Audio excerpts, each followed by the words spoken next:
Le but de cet exercice, c'est de déterminer donc la pureté en particulier d'un échantillon donc commercial de vanille. Donc pour cela, on va réaliser un titrage acido-basique.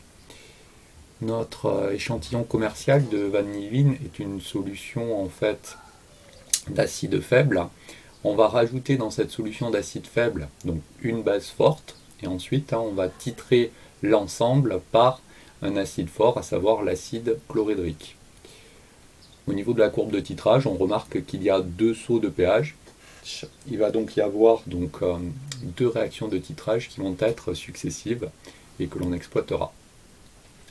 Au niveau de la première question, on demandait d'écrire les réactions de la vanilline sur l'excès de soude et de déterminer la constante d'équilibre, de manière à savoir dans la troisième question, lorsqu'on va commencer le titrage par l'acide chlorhydrique, quelles sont là où les réactions qui sont susceptibles de se produire. Et ensuite, dans les questions qui suivent, on va justement exploiter la courbe de titrage à différents endroits de ce titrage.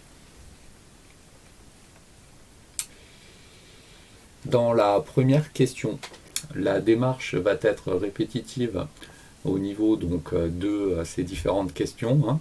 On va mettre en œuvre la méthode de la réaction prépondérante. Donc pour cela, je vous rappelle, on regarde quelles sont les espèces que l'on introduit dans le milieu réactionnel. Donc là, en l'occurrence, on a notre acide faible, de l'eau bien évidemment, puisqu'on travaille en solution. Et ensuite, il y a l'excès de soude HO-. On fait ensuite l'axe des pKa, où on fait apparaître les différents couples acide-base. Donc n'oubliez pas, les acides sont à droite, les donneurs. On souligne les espèces qu'on introduit dans le milieu réactionnel de manière à trouver la réaction prépondérante, à savoir la réaction entre l'acide le plus fort et la base la plus forte. Donc notre réaction prépondérante, c'est la réaction entre la vanilline, notre acide faible ici, et la base HO-. Dans la deuxième question, on calcule la constante d'équilibre de cette réaction prépondérante. On remarque que c'est rien d'autre que Ka sur Ke. Donc si ça ne vous parle pas directement, vous pouvez repasser par l'expression des activités des différentes espèces chimiques, multiplier numérateur et dénominateur de l'expression obtenue par l'activité de H3O+, ce qui permet de refaire apparaître ce rapport Ka sur Ke. On a donc une constante d'équilibre ici de 10 puissance 6,6. La réaction elle va donc être totale. Au niveau du tableau d'avancement, pour pouvoir répondre à la question d'après, donc on vous indiquait dans l'énoncé que les ions hydroxyde HO- étaient introduits en excès. On peut facilement s'en convaincre en faisant une petite application numérique. On remarque qu'il y a 5 fois 10-2 mol d'ions HO- qui sont introduits dans le milieu réactionnel, alors qu'au maximum, si l'échantillon il est pur à 100%, on aura 3,29 fois 10-2 mol de notre acide faible, 20H ici. Donc, compte tenu du fait que la transformation elle est totale et que les ions hydroxydes sont annexés, on remarque qu'à l'état final, les espèces chimiques présentes seront H- d'une part, et puis notre base faible Van- ici, et bien évidemment de l'eau, puisque on est en solution. On s'intéressait ensuite à la partie titrage. Donc là, la démarche, encore une fois, est la même. On regarde les espèces qu'on introduit dans le milieu. Donc il y a les 3 espèces précédentes que l'on vient d'évoquer. Et comme on rajoute un acide fort H3O+ dans le milieu, il y a cette espèce supplémentaire. On fait notre axe des pKa et ensuite on regarde quelles sont là où les réactions qui sont susceptibles de se produire. Donc ici, l'acide le plus fort, c'est bien évidemment H3O+, la base la plus forte HO-. Donc on a notre première réaction prépondérante, la réaction du titrage de la base forte par l'acide fort, caractérisé par une constante d'équilibre de 10 puissance 14, c'est l'inverse du Ke. Cette réaction ne va se produire que entre le volume V égale 0 et la première équivalence d'acide fort versé. Une fois qu'il n'y aura plus de HO- dans le milieu réactionnel, compte tenu du fait qu'il y a un deuxième saut de pH, on le voit sur la courbe, c'est qu'il doit y avoir une deuxième réaction qui se produit.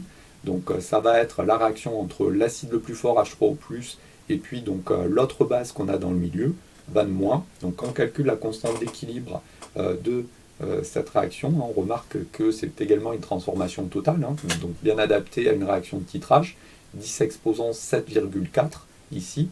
Par contre, comme l'écart entre les pK ici des deux couples, donc du couple H2O et vanilline ion vanillate ici est supérieur à 4 unités, et bien on retrouve bien des titrages successifs. Il reste ensuite bien, donc, à traduire l'équivalence.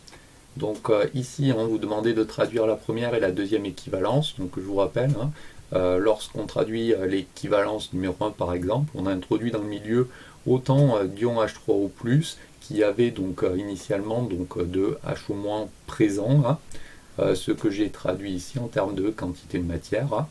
Donc gardez à l'esprit que l'on fait un prélèvement de 20 ml ici, de la solution de vanilline sur les 500 ml préparés. Et donc si on reprend le tableau d'avancement précédent, eh bien on remarque que les HO- présents qui vont être titrés, eh bien ça sera donc un 25e de A-N0. Donc pour cela, j'ai simplement repris bien, l'état final ici qui correspondait donc à la mise en solution ici de notre acide faible dans l'excès de HO-. Et donc dans le milieu, on avait A0 A-0 mol de HO- et N0 mol de van-. Mais comme on titre que 20 ml des 500 ml préparés, eh bien on se retrouve avec ce facteur, un 25e. Au niveau de la deuxième équivalence, c'est exactement la même chose. Donc il y avait N0 mol ici de base faible qui était produit, donc on en titre qu'un 25e. Donc là, attention, lorsqu'on s'intéresse à la quantité de H3O+ versée, eh bien, il faut bien prendre uniquement la quantité qui est versée entre les deux équivalences, puisque cette quantité de matière CaV1 a servi à titrer HO-. Donc il n'y a que CaVe équivalent 2 moins V équivalent 1 qui sert à titrer bien, donc, notre base van-. Bien. Une fois qu'on a la quantité de matière, on peut retransformer ça donc, en masse. Donc quand on fait l'application numérique, en gardant deux chiffres significatifs, on trouve que l'on a donc 5 grammes en fin de compte, et bien donc de vanilline présent dans notre échantillon, et donc que d'un point de vue pratique, que cet échantillon il est pur à 100%, autrement dit on a uniquement de la vanilline dans le milieu réactionnel. Donc là j'ai utilisé la deuxième relation d'équivalence pour calculer cette masse. Bien évidemment on pourrait utiliser la première, on trouve exactement la même chose.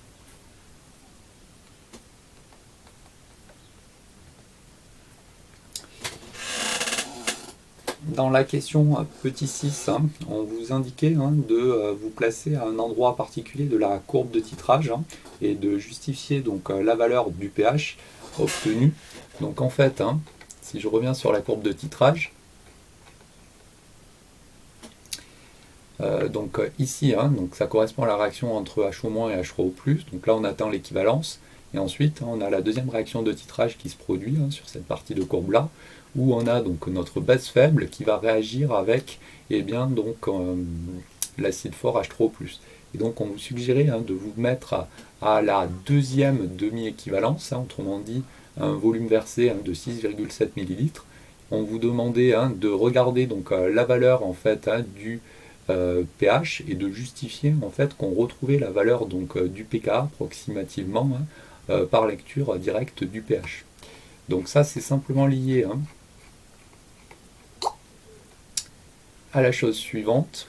Donc la réaction de titrage, c'est la réaction entre la base faible et H3O+, sur cette partie de courbe, avec la constante d'équilibre 10 exposant 7,2, donc c'est notre transformation de titrage qui est totale. Et donc si je me place à la demi-équivalence, eh bien c'est H3O+, le réactif limitant, ce qui nous permet d'avoir accès à l'avancement X bien, pour cet endroit particulier du titrage, et donc aux quantités de matière ici de l'acide faible van H et de la base faible conjuguée van-. La particularité, c'est que compte tenu du fait que l'on se place à la demi-équivalence, eh bien donc notre avancement X, eh bien ça va correspondre à la moitié donc, de l'acide H3O+ nécessaire pour titrer la base faible van-. Et donc dans le milieu réactionnel, lorsqu'on est exactement à la demi-équivalence, on remarque qu'on a la même quantité de matière, donc d'acide faible et de base faible conjugués, ou traduit en termes de concentration, la concentration de l'acide faible et de la base faible conjuguée sont égales, et donc on aura pH égale pK. Donc par lecture directe sur la courbe, eh bien, on a accès à la valeur du pK de ce couple acide faible, base faible. Enfin, dans la dernière question, on vous demandait de déterminer donc la valeur du pH à l'équivalence après avoir regardé justement quelles étaient les espèces présentes, fait la méthode de la réaction prépondérante. C'est assez répétitif, donc c'est la seule méthode que l'on a à disposition. Donc lorsqu'on est à la deuxième équivalence, on a titré toute la monobase faible van moins. Donc les seules espèces présentes sont van H et puis donc de l'eau. Et donc lorsque je fais donc mon échelle de pK, on remarque que la réaction prépondérante sera la réaction entre notre acide faible et la base H2O ici. Au passage, cette réaction est thermodynamiquement défavorisée, on s'en rend bien compte, avec la valeur donc, de la constante d'acidité ici qui vaut 10 exposant moins 7,4. Donc là, attention au niveau de l'application numérique. Donc dans le milieu réactionnel, d'après ce qu'on a dit précédemment, il y a N0 sur 25 mol donc de van H présent. Donc ça c'est lié au tableau d'avancement qu'on a fait dans les questions précédentes. Par contre, lorsque on s'intéresse au volume du milieu réactionnel, lorsqu'on est à la deuxième équivalence, ce volume du milieu réactionnel vaut 30 ml, puisqu'il y a les 20 ml de solution attitrée, plus les 10 ml d'ion H3O+, ici que l'on a versé dans le milieu réactionnel. Donc lorsque j'exploite la valeur de la constante d'équilibre ici pour déterminer donc en particulier le pH du milieu réactionnel, donc on a l'activité à l'équilibre de la monobase faible fois l'activité à l'équilibre de H3O+, divisé par l'activité à l'équilibre du monoacide, ici fois l'activité du solvant H2O. Et donc ici j'ai réécrit cette constante d'équilibre en introduisant un avancement volumique et une concentration C, ici initiale, pour notre acide faible, qui vaut N0 sur V, donc attention, le V c'est bien 30 ml. Quand on fait l'application numérique, on trouve un pH de 4,4, ce qui est bien en accord avec la courbe expérimentale, puisque si on se place à la deuxième équivalence, donc il faudrait faire la méthode des tangentes pour trouver la valeur exacte du pH, mais on est entre une valeur de 4 et de 5 approximativement, donc la valeur est tout à fait cohérente.